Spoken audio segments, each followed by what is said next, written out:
होली का त्योहार केवल रंगों और खुशियों का संगम नहीं, बल्कि ये अधर्म पर धर्म की और अहंकार पर भक्ति की विजय का जीवंत प्रतीक है। इसके पीछे श्रीमद् भागवत पुराण में वर्णित भक्त प्रहलाद और हिरण्यकश्यप की ये पौराणिक गाथा है, जो सदियों से हमें बुराई के अंत का विश्वास दिलाती है। आइए इस प्राचीन और सत्य कथा से विस्तार में चलते हैं। हिरण्यकश्यप का अहंकार और वरदान। प्राचीन काल में हिरण्यकश्यप नाम का एक अत्यंत शक्तिशाली और क्रूर दैत्य राजा था।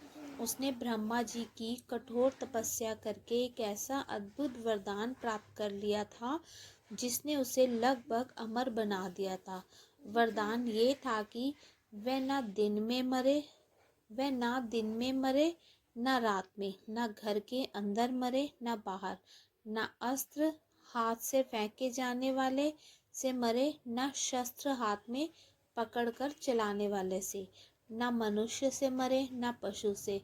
इस शक्ति के मद से चूर होकर उसने खुद को भगवान घोषित कर दिया था और अपनी प्रजा को केवल उसकी पूजा करने का आदेश दिया। भक्त प्रहलाद।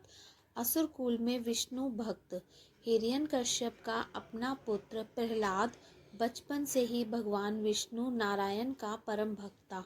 जब हिरण्यकश्यप को पता चला कि उसका अपना पुत्र उसके शत्रु हरि का नाम जपता है, तो वह क्रोध से पागल हो उठा।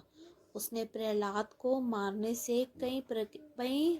के कई प्रयास किए। उसे ऊंचे पहाड़ से नीचे फेंका गया, उसे हाथी के पैरों तले कुचलने की कोशिश की गई, उसे जहरीले सांपों के बीच छोड़ दिया गया, परंतु हर बार नारायण की कृपा से प्रहलाद बाल बाल बच गए। होलिका और अग्नि की परीक्षा। अंत में हिरण्यकश्यप ने अपनी बहन होलिका की मदद दी। होलिका को ये वरदान प्राप्त था कि वह अग्नि में नहीं जलेगी। उसके पास एक विशेष ओढ़नी शॉल थी, जिससे ओढ़न पर आग उसे छू नहीं सकती थी। योजना ये बनी कि होलिका प्रहलाद को अपनी गोद में लेकर जलती हुई चिता पर बैठेगी। प्रहलाद जल कर राख हो जाएगा और होलिका सुरक्षित बच जाएगी। फाल्गुन मास की पूर्णिमा की वह रात थी। जैसे ही आग की लपटें उठी, प्रहलाद नारायण नारायण का जाप करने लगे। अचानक तेज हवा चली और होलिका की जादुई ओढ़नी उड़कर प्रहलाद के ऊपर आ गई।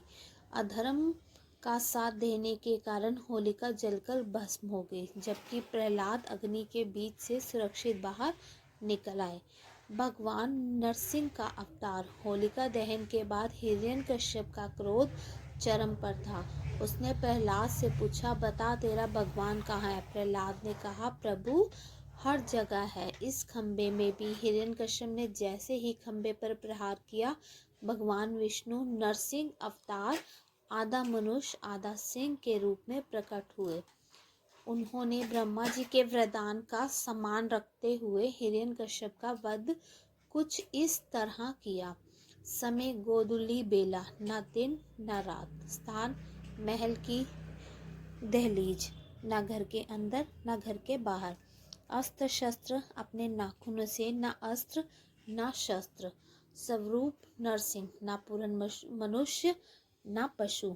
आज भी हम इसी घटना की स्मृति में दो प्रमुख रस्में मनाते हैं। होलिका दहन, छोटी होली, बुराई और नकारात्मकता को जलाने का प्रतीक। लोग लकड़ियां इकट्ठा कर जलाते हैं ताकि अपने भीतर के असुर अहंकार क्रोध को नष्ट कर सके। धुलेंडी, बड़ी होली, अगले दिन रंगों से खेलना विजय का उत्सव है। ये प्रहलाद की रक्षा और सत्य की जीत की खुशी मनाने का तरीका है। ये कथा हमें सिखाती है कि चाहे बुराई कितनी भी शक्तिशाली क्यों ना हो, ईश्वर और सत्य का साथ देने वाले का बाल भी बाका नहीं होता। नारायण नारायण।